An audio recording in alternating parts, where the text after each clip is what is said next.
Ladies and gentlemen, Lebanon as a nation has been a nation of variety, multiple communities together, but today it faces one of its biggest challenges. In the past, to remember a nation which has seen civil war, but at the same time images of Beirut is something that many would remember of the diverse existence of that very nation. How exactly is Lebanon really coming up with the challenge that they face as the war in West Asia has now escalated? Joining us on this broadcast is Ambassador Dr. Rabie Narsh. Thank you very much, Ambassador, for speaking to Republic TV. Let me straight away begin by asking you, we're speaking on 7th of October, a year back when Israel saw this dastardly attack that took place. Questions were essentially being raised about how exactly does Lebanon really look into this entire matter? Does it really condemn the issue? Or is it time that we do not have different definition of terrorism? Thank you, Shawan. Nice meeting you, and you're always welcome. Greeting to you and your viewers at Republic TV. Today is the 7th of October, as you said. It should be a wake-up call for the world to work for justice and lasting peace. It should be a call to say to the oppressor, enough is enough. To say to Israel, enough of occupation, enough of humiliation, enough of destruction, enough of wars. Israel, since its creation, has been encroaching on its neighbors' borders. The creation of Israel itself has been, unfortunately, built upon colonization, have been built upon illegal settlements and bloodshed. Today should be a call for the United Nations to work harder to ensure that there should be a lasting peace in the Middle East, to implement the resolutions of the United Nations, which Israel has been refusing all along its history. The most important of which is the resolution of two-state solution, to create a Palestinian state, to live in peace with Israel, but to give Palestinians their dignity, their future, and to look forward to live at peace within a secure border. But Ambassador, counter to this, what the Israelis essentially say is that they have nothing against the people of Lebanon. In fact, they say that they want peace to prevail. Having said that, they say that their existence is a threat, and that is the reason why, perhaps in order to save themselves, this is a must. This is not true. This is completely false. There are many points in your question. Let's start one by one. The notion that Israel has been under threat from its neighbors, this is completely false, and it is vice versa. The neighbors of Israel has been under threat, under continuous threat, since the creation of Israel. Israel has never assigned a border. Till now, Israel is a state without borders, because they have this expansionist doctrine. They have the war mindset, and they never accept or adhere to international community's will, to United Nations resolutions. Israel is the only, or maybe the country who has most refused and abandoned all its obligation towards the international community and refused all of the United Nations resolutions. So coming back to Hezbollah, that differentiation that they said they are at fight or at war with Hezbollah and not the Lebanese, this is absurd and nonsense. When it comes to occupation, there's no difference in Lebanon between Hezbollah and any other Lebanese. And by the way, Hezbollah is a Lebanese party, and they were only established after the invasion of Israel to Lebanon. Hezbollah is a reaction to the aggression of Israel against Lebanon in 1982. Hezbollah was established after 1982, in 1985 formally. It started in maybe 1982 as a reaction to the Israeli invasion into Lebanon. And again, we should all know that the resistance, Lebanese resistance, started long before Hezbollah was born. So it's not like only Hezbollah is resisting Israel. Maybe currently they are the strongest resistance group that are fighting the aggression of Israel, the daily aggression of Israel. But then again, Israel maybe led to the creation of Hezbollah because of its continuous aggression, because of its invasion to Lebanon in 1982, and the history of attacking and violating Lebanese territory, Lebanese airspace, and Lebanese sea borders too. Ambassador, that remains the biggest dichotomy, the biggest debate as to how do you really see Hezbollah. As a political party, of course, with the kind of representation that it has in the parliament in Lebanon, with, if I'm not wrong, with almost 13 parliamentarians, of course, they have the right to exist. The biggest dichotomy is, can a political party also have a military wing? Across the globe, there is no such precedent. So don't you believe, because there are voices within your own government who are against the idea of an armed militant organization? As a political party, yes, but not as a political party armed with guns. Shawan, you are a adroit journalist, and you know very well that international law guarantees the right of every occupied people to resist their occupier. Right. So the resistance is legal resistance to any occupier. It is armed or unarmed resistance, but any oppressed people, any occupied people has the right to fight their occupier. This is what Hezbollah is doing. They are, yes, represented in the parliament and in the cabinet and in the administration. When it comes to the framework of domestic politics, Hezbollah function as a function according to the established rules by the Lebanese political system. So there's no issue with that. When it comes to resistance, then they are armed group to resist Israel, who is occupying our land, who is attacking us on a daily basis. Even long before October the 7th, 2023, Lebanon has been always under the violation and attack and threat of Israel. But Ambassador, a different situation altogether, because this is again a version within your own government. Many would say that would it not be better if the Lebanese army really takes on, rather than having a non-state actor, rather than having the Hezbollah taking over? So much so even various US administration supported the idea. In fact, as I understand, President Obama was willing to equip the Lebanese army. Of course, there was resistance coming in from the US Congress. But having said that, wouldn't it be much better for the Lebanese government to perhaps disarm and ensure it is done through the government and not through an organization like the Hezbollah? It is priority. So before disarming Hezbollah or whatever, we want a guarantee against Israel that they will not attack us and they will not encroach into us. We see what they are doing to the unarmed people in Gaza. We see their massacres, their Holocaust, their war crimes.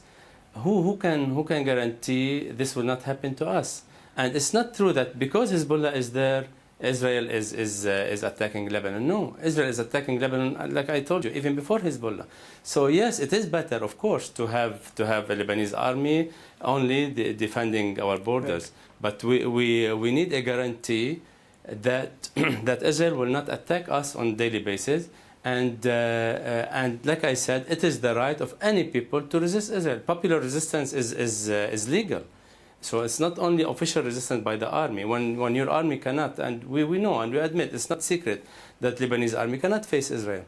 We don't have the technology and the heavy bombs that the United States is providing Israel with.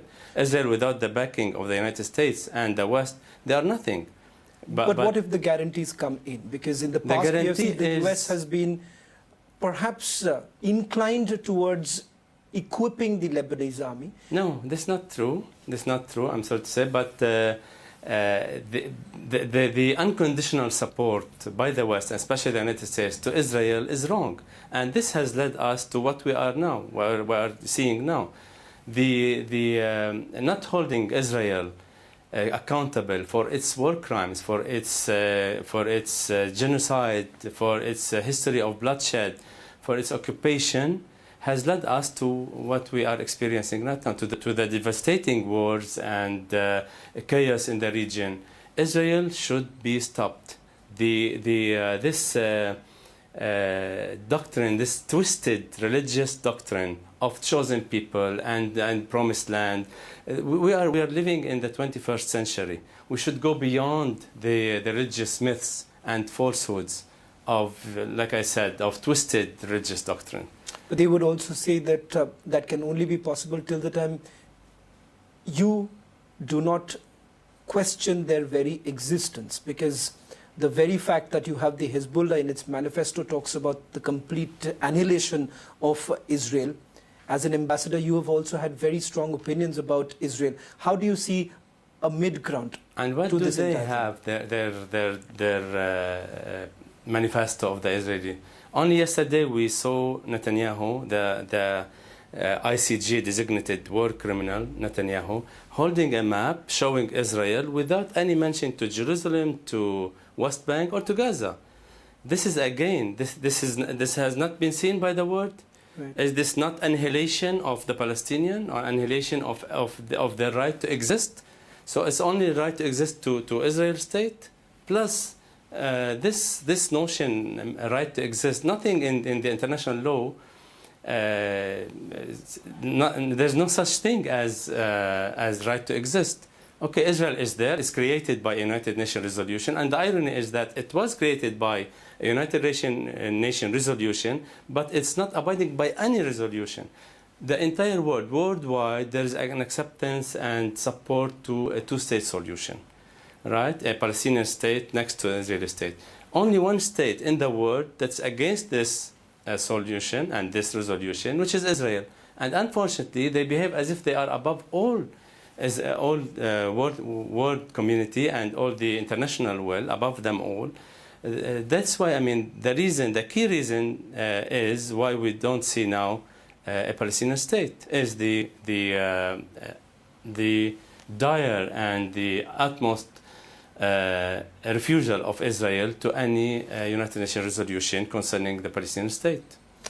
Ambassador, with regards to the current situation in Lebanon, perhaps it's a very interesting time that we are talking because you've just returned from Beirut. As I understand, that there was a talk that was happening within Lebanon, and perhaps you've had your partners across the globe coming together for working towards a ceasefire. Give us a sense of what was really happening before the assassination of Hassan Nasrallah. Was there something that was being worked out? Do you believe if it had, probably we would not have seen the kind of escalation that we are seeing right now? There were, of course, since the war erupted, there were mediation from good friends and from Western envoys. There were mediation between the parties, the warring parties. And yes, there were some kind of agreement, draft agreement for a ceasefire. Okay. But it turned out to be that the ostensible acceptance of Israel to this ceasefire, to the proposal from the United States and France, was a part of the plot to assassinate Hassan Nasrallah. So Netanyahu was delivering his speech at the United Nations, and at the same time he gave orders from there to carry out the operation to assassinate Hassan Nasrallah. So Israel's intentions is not good. Israel's intentions are always guided by the mindset of war and of expansionism. Could you give us a more specific say into who was part of this entire mediation? Which are the nations that came together hoping that there would be some sort of a ceasefire? Without going into details, which are, names, but Lebanon and Hezbollah, or the Lebanese government talking in the name of Lebanon, including Hezbollah, they announced the acceptance of a ceasefire. They relayed this to the French and American, who were doing the good offices and mediation. And on the other side, we heard that, yes, the other side is also willing for a ceasefire. And that's how it happened. It was a part of plot to assassinate Hassan Nasrallah. Ambassador, how does Lebanon really see India's position in this entire matter? Because the Prime Minister has been extremely vocal about it by saying that no solution can be found on the battlefield, referring to the Russia-Ukraine war too. How exactly would Lebanon really look at it? And will the Lebanese government officially reach out to India, hoping that there could be some solution sought out in the near future? We have always reached to our friends in the Indian government. India is a peace-loving country, and a country that's keen on promoting peace and peaceful resolution to every conflict in the world. We've seen the good offices of India with the Russian-Ukraine war.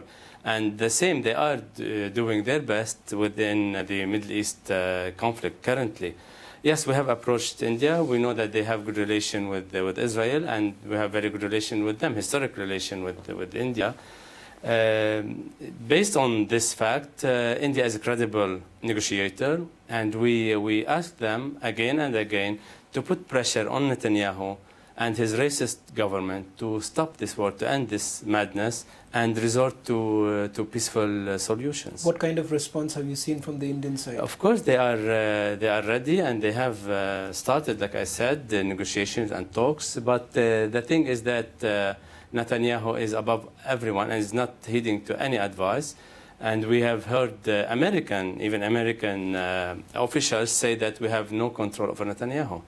So it's like a kind of spree of killing, of destruction that we are seeing from Netanyahu, maybe for political agenda of his own. But again, this has to stop. This mad war has to end soon.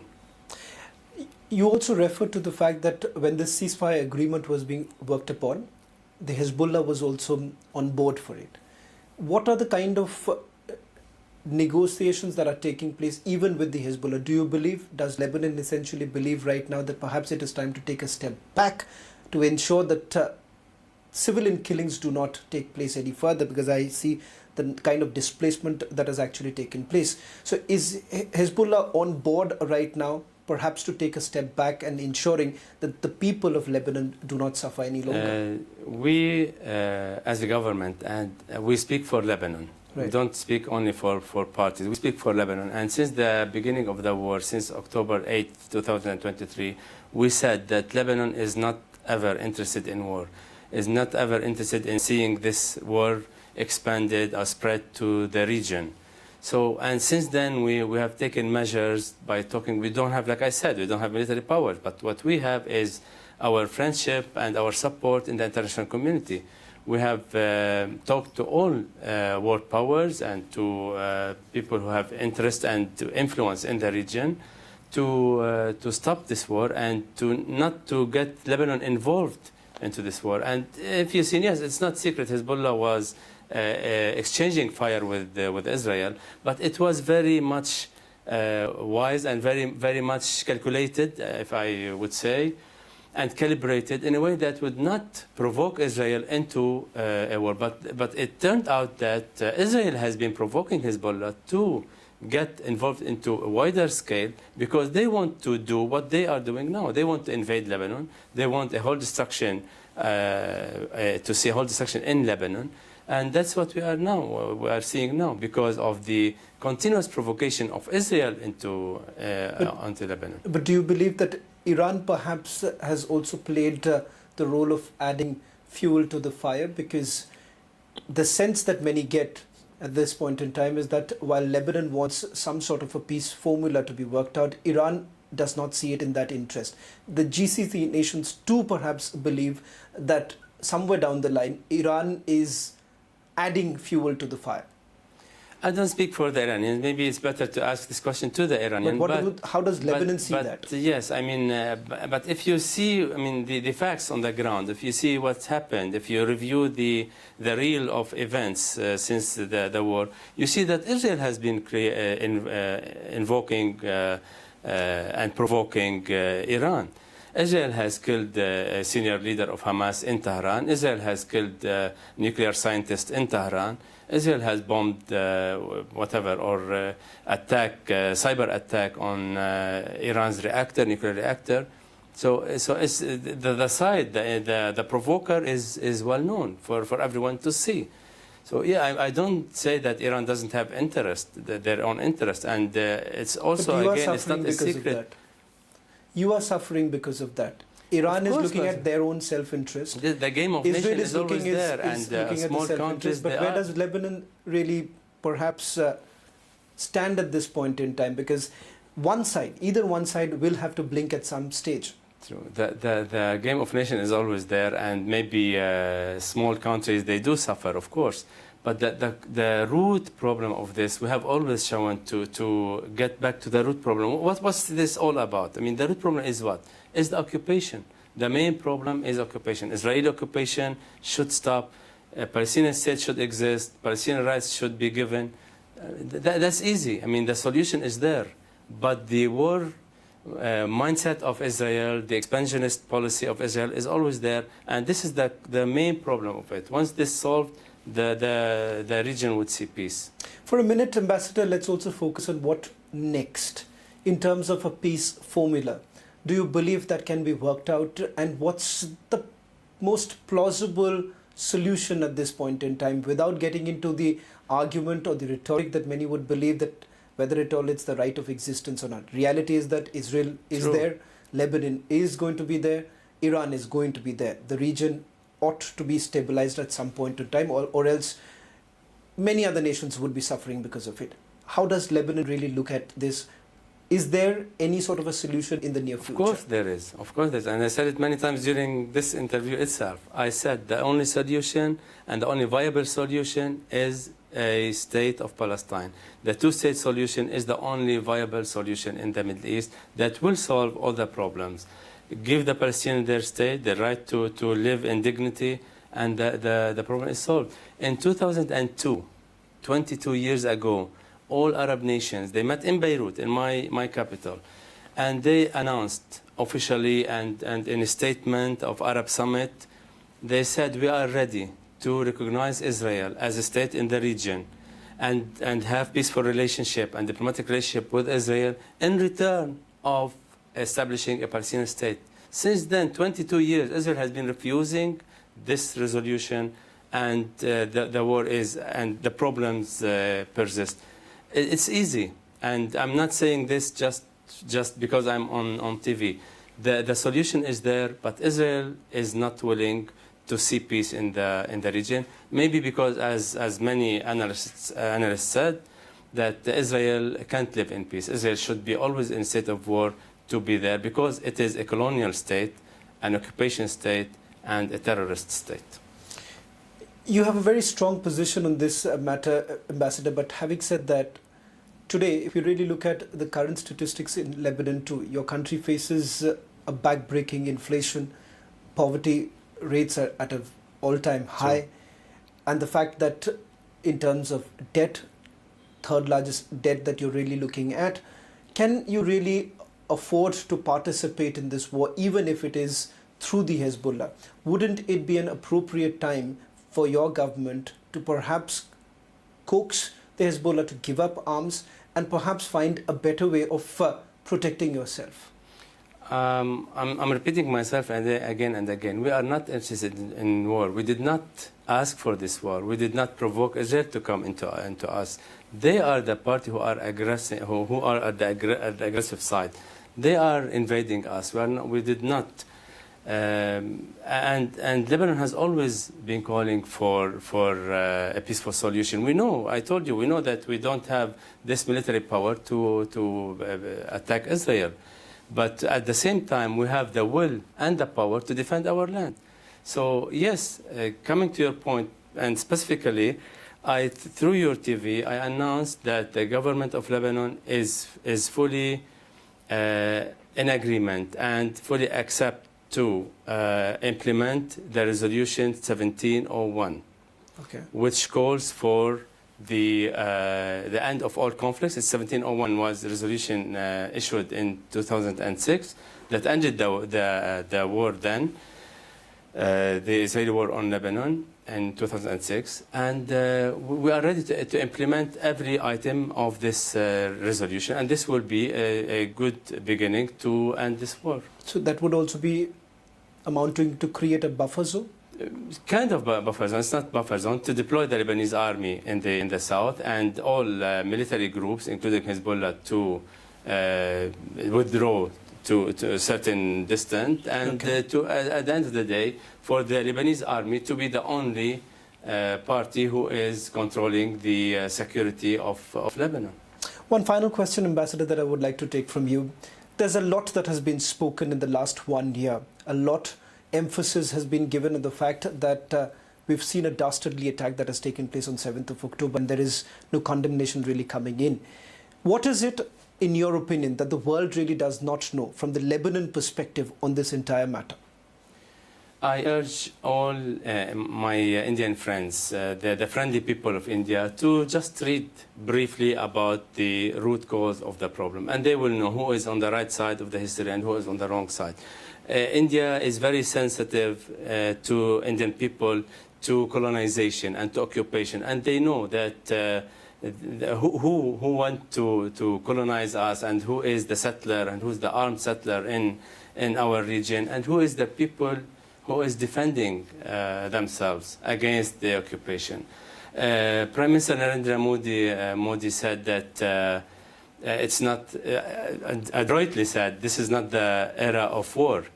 And in this spirit, I also say this is not the era of war, and this is not the era of colonization. Enough is enough of occupation. We need to see all occupation and the oppressed people given their rights, the right to live and the right to establish their sovereign state. Well, thank you very much, Ambassador, for speaking to Republic TV. It was always a pleasure having you. Thank you, Shah. Well, that was the Ambassador here. Putting into perspective, how does Lebanon really look at this conflict at this point in time? And the fact, a reassurance that as far as the resolutions of the United Nations are concerned, the government is prepared to implement it. Thank you very much.